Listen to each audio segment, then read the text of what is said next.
Welcome to another terrifying tale from Nightmare Alley.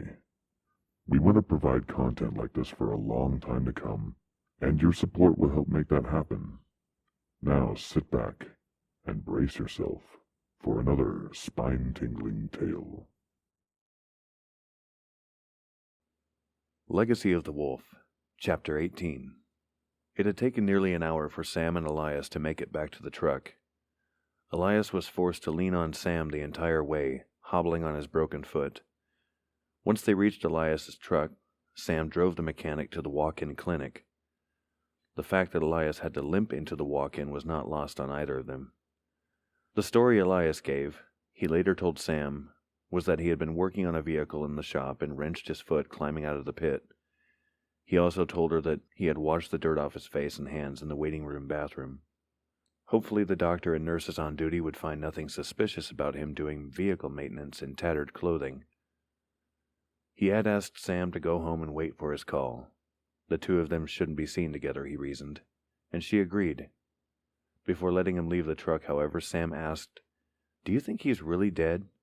3 shots to the chest with silver bullets? No way he survived that." Elias smiled, then gave her a stern look and said, "I didn't want you going up there alone. Turns out you didn't need my protection after all." He had winked at her before getting out and limping his way to the front doors.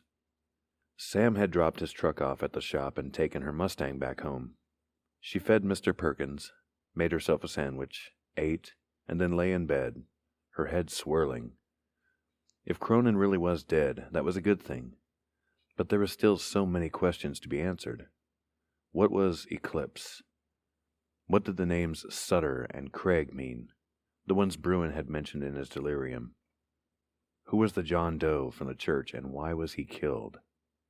And something that had been lurking in the back of Sam's mind, something she hadn't given much thought to recently. Where did the dreams come from? The nightmares of wolf beasts that Sam had experienced even before she saw Nina turn. So many questions.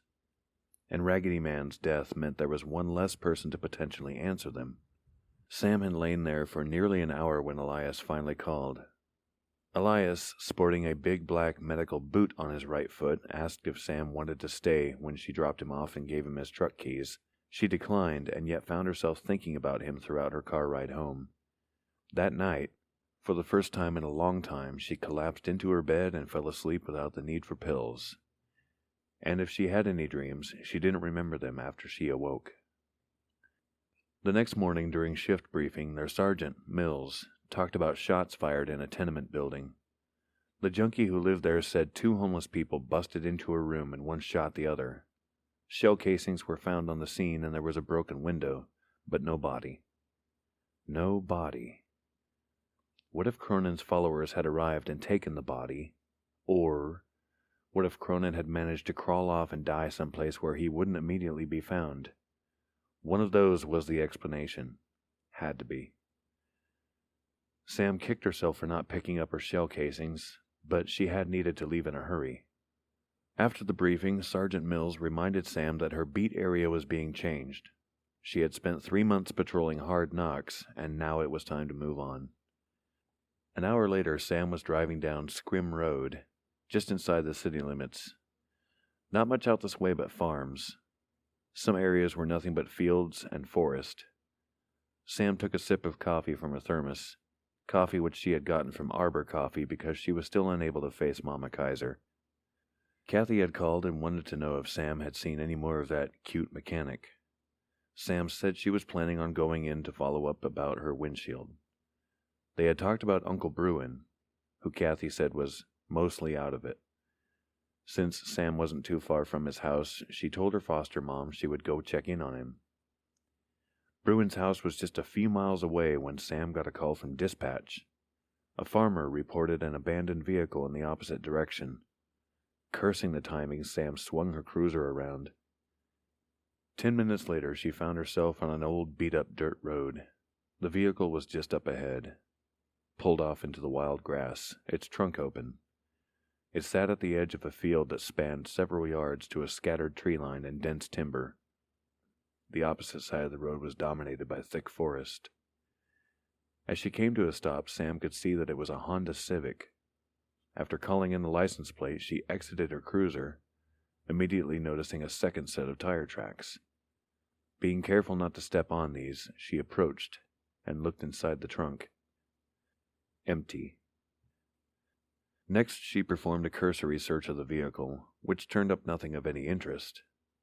Looking closer at the ankle-high grass, Sam noticed that a narrow swath of it was pressed down, creating a path toward the woods, as if someone or something had been dragged in that direction.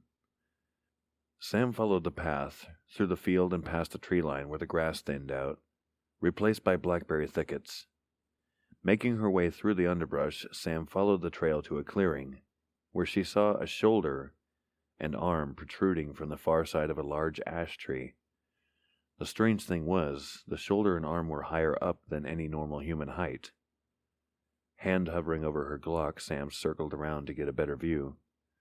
Roughly 6 feet up the tree, a telephone pole-sized branch jutted up and out, sheared in half, possibly from the storm the night before last. Its other half lay on the spongy ground. It had left a jagged spear-like projection where it had broken off. Hanging from this was a man, the massive wooden stake lancing him through the back of the head, its 3-foot tip protruding from his open mouth like some giant bloody tongue. For a long moment, Sam simply stood, staring in disbelief. Finally, she thumbed the talk button on her shoulder mic and said, "Blackrock, Echo 2, I found the driver of that abandoned vehicle." Thanks for listening. It's listeners like you that make what we do possible.